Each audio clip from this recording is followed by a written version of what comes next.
അതായത് ഈ പറഞ്ഞതിന്റെ അർത്ഥം എല്ലാവരായിട്ട് ചർച്ച ചെയ്യുന്ന പറഞ്ഞ് എല്ലാവരുമായിട്ട് ചർച്ച ചെയ്യണ്ടേ? എല്ലാവരുമായിട്ട് ചർച്ച ചെയ്തു, കുടുംബക്കാരായിട്ട് ചർച്ച ചെയ്തു. അതിൽ പറഞ്ഞ കാര്യമാണ് കടുവേനെ വെടിവെച്ച് കൊല്ലണമെന്നാണെന്ന് നിങ്ങൾ എല്ലാവരും ആവശ്യപ്പെട്ടത്. അത് സംബന്ധിച്ച് ഇപ്പം തന്നെ മന്ത്രി ഓഫീസിൽ ഞാൻ ബന്ധപ്പെട്ടു. അവിടെ തന്നെ ഏകദേശം ഒരു ഉത്തരവ് ഇറങ്ങിക്കഴിഞ്ഞു. വെടിവെച്ച് കൊല്ലാൻ നരഭോജി എന്നുള്ള ഇതിൽ ഉൾപ്പെടുത്തി കടുവനെ വെടിവെച്ച് കൊല്ലാൻ വേണ്ടിയിട്ട് ഇന്ന് തന്നെ നടപടി ആയി.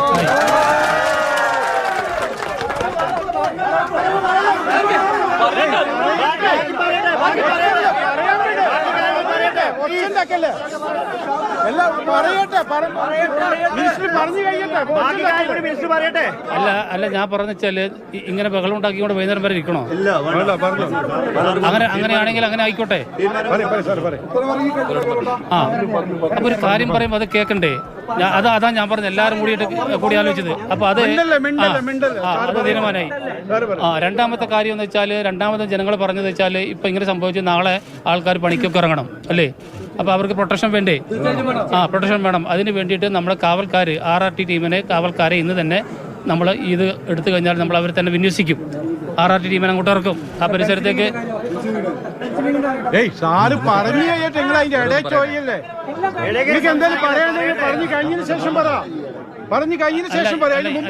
അല്ല എന്താ ഇത് പറയണ്ടേ?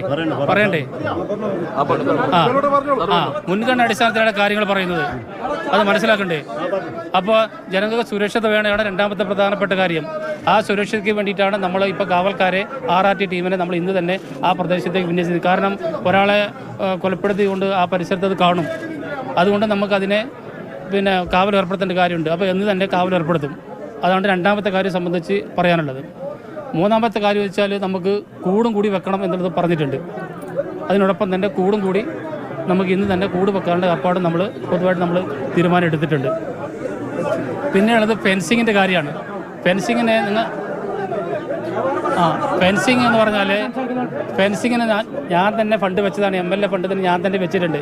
2-3 വട്ടം നമ്മൾ അത് ടെൻഡർ പോകാത്ത കൊണ്ടാണ് ഡിലേ ആവുന്നത്.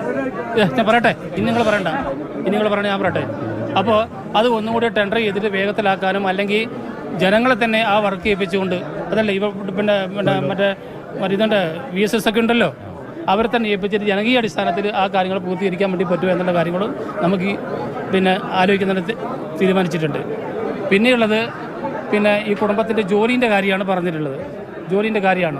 ജോലി സംബന്ധിച്ച് പറഞ്ഞിട്ടുള്ളത്, ഇപ്പോൾ ഭർത്താവ് താൽക്കാലികമായിട്ട് ഇപ്പോൾ വാച്ചറായിട്ട് ജോലി ചെയ്തുകൊണ്ടിരിക്കുന്നുണ്ട്. അപ്പോൾ കുടുംബക്കാർ പറഞ്ഞിട്ടുള്ളത് വെച്ചാൽ മക്കളിൽ ആർക്കെങ്കിലും ഒരു ജോലി കൊടുക്കണമെന്നുള്ളതാണ്. അപ്പോൾ പോറഷുകാരെ അങ്ങനെ വിശ്വാസം ഇല്ലാത്തതുകൊണ്ട് അത് മന്ത്രി തന്നെ ആ ഉത്തരവാദിത്തം ഏൽക്കണം എന്നാണ് അവർ പറഞ്ഞത്. ആ ഒരു കാര്യം തീർച്ചയായിട്ടും മന്ത്രിസഭയിൽ അത് ഉന്നയിക്കാനും അത് കൊണ്ടുവരാനും മന്ത്രി തന്നെ മുൻകൈ എടുത്ത് നടപ്പാക്കേണ്ട ഒരു തീരുമാനമാണ് എടുത്തിട്ടുള്ളത്. പിന്നെയുള്ളത് അവരെ സംബന്ധിച്ചുള്ളത് കോമ്പൻസേഷനാണ്. കോമ്പൻസേഷൻ നിലവിലുള്ള 10 ലക്ഷമാണ് നമ്മൾ ഇപ്പോൾ കൊടുത്തുകൊണ്ടിരിക്കുന്നത്. അതിന് പുറമെ 1 ലക്ഷം കൂടി കൂട്ടി 11 ലക്ഷം രൂപ നമ്മൾ കൊടുക്കും. 11 ലക്ഷം രൂപ നമ്മൾ കൊടുക്കും. അതിന് 5 ലക്ഷം നമ്മൾ ഇന്ന് തന്നെ കൊടുക്കും. ബാക്കി അവരുടെ കുടുംബ സർട്ടിഫിക്കറ്റും അവകാശ സർട്ടിഫിക്കറ്റൊക്കെ ഉന്നയിക്കുന്നവർക്ക് ബാക്കി കൂടി നാളെയോ മറ്റന്നാളോ എപ്പോഴാണ് അവർ ലഭ്യമാക്കുന്നത് അപ്പം തന്നെ ആ കാര്യങ്ങളും നമ്മൾ കൊടുക്കും.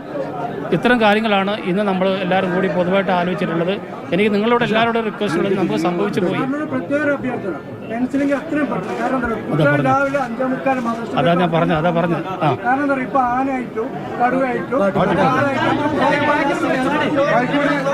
അതെ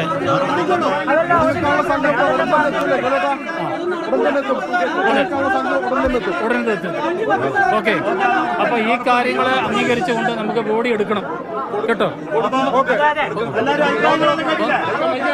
10 ലക്ഷം 11 ലക്ഷമാണ് നമ്മൾ കൊടുക്കുന്നത്.